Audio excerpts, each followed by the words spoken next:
Bueno, la otra parte la dedicamos ya a unos artículos críticos desde diferentes ángulos, que pues escritos por los profesores que estábamos al frente del curso, y también invitamos en ese momento a Luis Orlando Espinosa, que era estudiante, también con uno de los artículos que él presentó para que hiciera parte de esta sección de la revista. Entonces, Ricardo, tú nos presentas tu primer artículo. Bueno, como estamos nosotros insistiendo en este momento, hay algo que es fundamental en la maestría, e igual en el doctorado, es un diálogo que se establece también a partir de preocupaciones que nos atañen, digamos, a nosotros como docentes. En este caso, el artículo, de hecho también por eso Jorge está aquí ahora con nosotros, porque tiene que ver mucho con esa pregunta que hemos tratado de desarrollar en varios espacios, es el estado crítico de la crítica. ¿Es posible hacer crítica hoy? Así se plantea este artículo, que es el mismo título de un libro que saldrá pronto, recogiendo precisamente una serie de reflexiones alrededor de lo que significa el ejercicio crítico hoy en día. Lógicamente había que hacer una mirada histórica, tratar de situar la crítica como disciplina, también eminentemente moderna, cómo surge, en qué espacio surge, cómo se despliega, cuáles son los lugares donde comienza a ejercerse, periódicos, revistas más tarde. Y en este artículo, que es producto también de esas reflexiones que se generaron en este seminario, podemos darnos cuenta que evidentemente la crítica, más allá de estar enterrada o de estar en un estado crítico lamentable, casi por desaparecer, bueno, aquí es un lado optimista, por supuesto, está tratando también de pasar, o intentando pasar por un mejor momento. Es decir, con lo que nos referíamos en este estado de evaluación, y por los diferentes cambios que ha sufrido o ha pasado la crítica tanto a nivel internacional como a nivel local, nos hemos dado cuenta precisamente de que la crítica siempre va a estar ahí. Lo que cambian son los dispositivos de difusión, y la crítica pues siempre vinculada precisamente a lo público. Sí, es una de las grandes conclusiones, digamos, que emanan de esta reflexión, que fue precisamente alimentada, por fortuna, de un diálogo también con el público en diferentes escenarios, en Bolivia, en varias otras ciudades, y lógicamente el aporte de los estudiantes en esta maestría fue fundamental también para poder continuar reflexionando alrededor del ejercicio de la crítica. Sí, Jorge ahora más tarde nos va precisamente a hablar de esa actualidad de la crítica, hoy con un nuevo espacio que se llama Liberatorio. Bueno, el segundo artículo es un artículo que yo lo escribí, se llama Ciudades, Paisajes y Voces, un acercamiento a Bogotá. La idea un poco era como plantear una necesidad de una mirada o una experiencia de la ciudad. No solamente, yo soy arquitecta, no solamente desde la arquitectura y desde lo físico, sino mirar ese paisaje también habitado, con las personas, con sus voces, como yo allí utilizando el propio psicoanálisis lo hago, con sus prácticas. Entonces mirar ese paisaje compuesto. Entonces, por un lado, es como empezar a detenerse desde una mirada lejana, ir llegando pausadamente, ir tratando de leer esa ciudad como un texto, de descifrar lo que allí está escrito, de mirarla como símbolo, también como imaginario, como contenido de sueños, de cosas que no resultaron, y también de tratar de caracterizar a esos habitantes de la calle, que, como ya veíamos en la tradición de la ciudad desde el siglo XIX, aparece sobre todo por la literatura, por los poetas, pero a mí me interesaba mirarlos como conformadores de ese paisaje.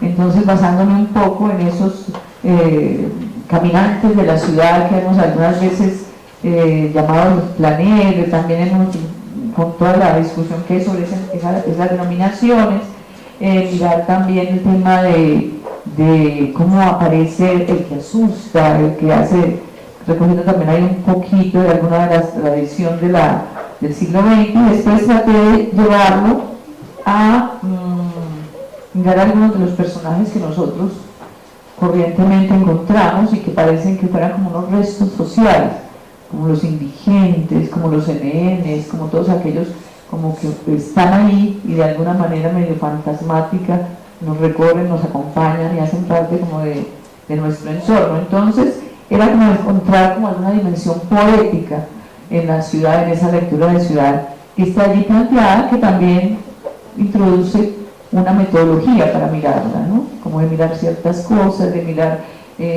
ciertos registros, ¿no? Lo que tiene que ver con eso simbólico que está allí, que de alguna manera tiene una tradición, una legitimación, que hace parte de la cultura, de mirar un poco los sueños como a nivel también de imaginarios que están allí sostenidos, pero también mirar eso que no anda, que se quiebra, que se resquebraja.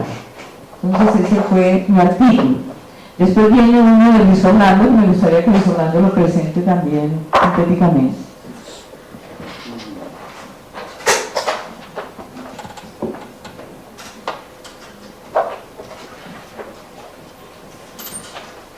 La idea del seminario,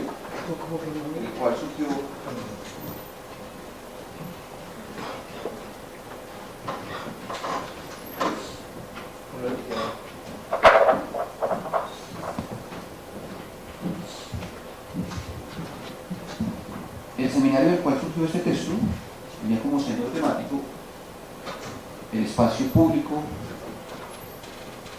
y el arte y la ciudad, y por supuesto también la crítica.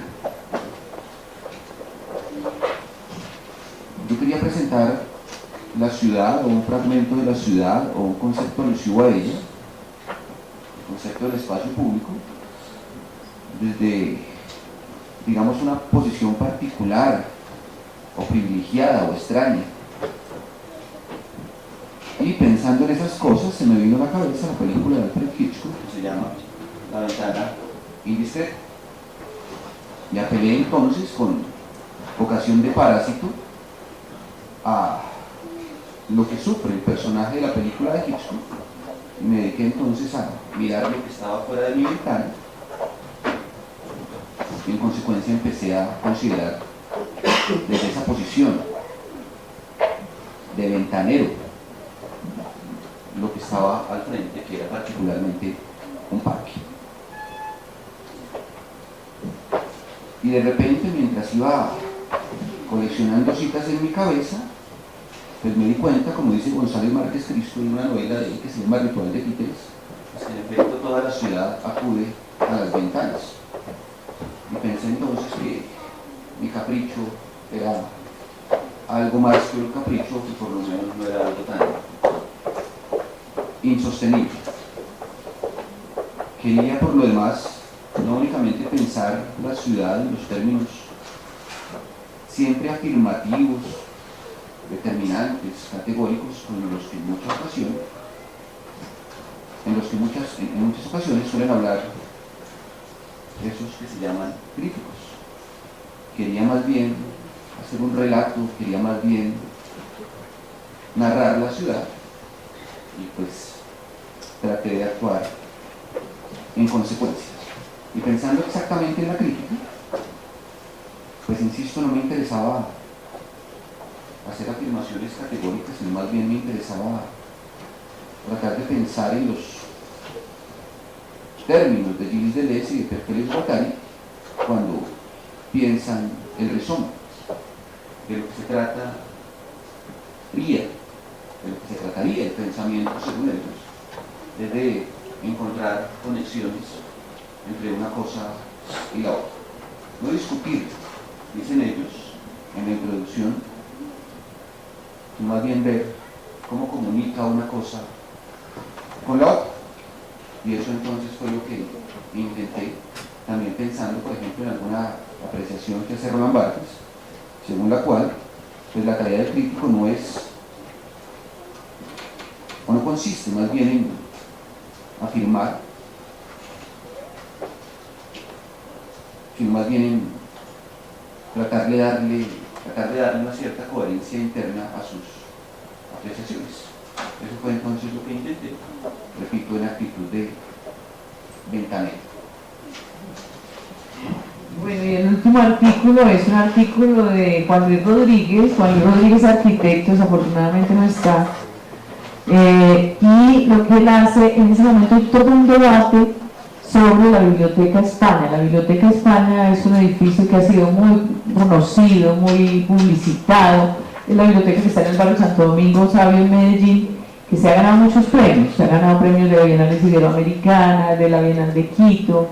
y demás, y entonces hay toda una discusión sobre ese premio, de por qué se le da, si no se le da, y Juan Luis había venido haciendo todo un debate a través de internet, en esfera pública tal vez, en esfera pública, en ese espacio, y entonces, digamos de una manera muy constante, muy continua, muy aguerrida además.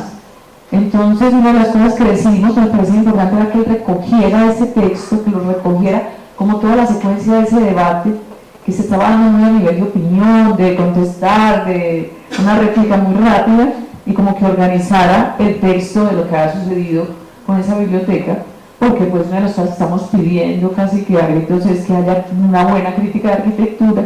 Entonces era como un intento también de empezar a construir en esa dirección. Entonces, bueno, esa es este número de la revista, no sé. A propósito del texto de Juan Luis, nos llama mucho la atención que es parte de las discusiones que teníamos también ahí en la maestría, de llenar ese vacío de una ausencia sobre la crítica en la arquitectura. Entonces, que Juan Luis ya lo estaba haciendo, y hoy, por ejemplo, tiene su columna en la revista El Malpensante y sigue ejerciendo esa labor. Entonces, se encuentra con lo interesante también de estos escenarios del seminario, que nosotros lo hemos asumido de esa manera. No solamente es la exigencia a los estudiantes que están inscritos en un determinado programa, sino que nosotros mismos también estamos en esa especie de exigencia de lado y lado, donde si estamos pensando la crítica en este caso y las teorías que nadan de ella o que también posibilitan el resurgimiento de la crítica, ¿cuál es nuestra postura frente a ese lugar? Entonces Juan Luis da un buen ejemplo con esto del debate España, y hoy, por ejemplo, es uno de los grandes defensores también de lo del aeropuerto El Dorado, como que estas grandes obras que se convierten en hito de una otra manera también para la memoria histórica de una ciudad y un país, también terminan simplemente borrándose después y sin ninguna indolencia desaparecen del mapa. O también lo que sucede con el Parque del Bicentenario, ¿no? de la Independencia. Es decir, es un trabajo necesario indudablemente, pero Juan Luis es una de las voces más críticas. Ahora dice, bueno, está bien los cambios, están bien las remodelaciones, los cambios urbanos se necesitan hacer, pero ¿a qué costo y cómo se hacen? ¿Sí? Sobre todo la noción de memoria parece que en este tipo de transformaciones siempre quedan atrás. Sí, ahí en el tema del parque vale la pena, porque precisamente creo que en estos días ya han salido ya una serie de discusiones sobre esto, los mismos vecinos lo están defendiendo, porque no es solamente cubrir la 26, sino que se está implantando un proyecto, pues donde al parecer hay algunas anomalías, según lo están denunciando, no conozco mucho el tema, pero además están interviniendo un parque que tiene una excelente calidad, no solamente cubrir la 26, sino que se están metiendo con temas que son patrimoniales realmente. Entonces ahí hay un tema muy importante. No sé si, me parece que si ustedes antes de darle la palabra a Jorge, si tienen alguna pregunta, inquietud sobre esto que hemos comentado, de lo que es este número de la revista, que está dedicado pues, desde la maestría